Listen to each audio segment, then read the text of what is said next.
আমাদের সবার পরিচিত মুখ সমু ভাই। এনাকে কম বেশি সবাই চেনেন। যারা 90 দশকে সিনেমা দেখছেন, নাটক দেখছেন, সবাই ওনাকে চেনেন।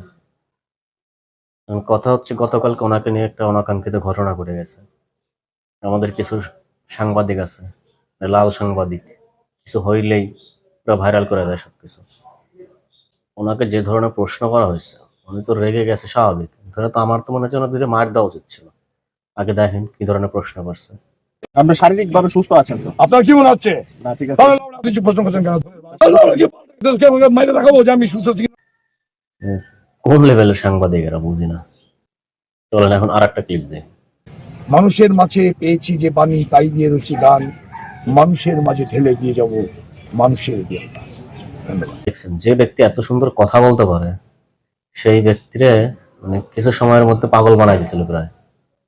চিন্তা করা যায় আমাদের সাংবাদিকতার লেভেল কতখানি পড়ে।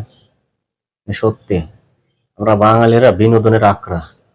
বাংলাদেশে জন্ম না নিলে বিনোদন কত প্রকার কি কি বোঝা বড় কষ্ট ছিল। সমু ভাই দুটা দিলেন না কেন, আমি এই চিন্তা করতেছি। দুটা চড় দেওয়া উচিত ছিল এই বাল পাকনা সাংবাদিকদের।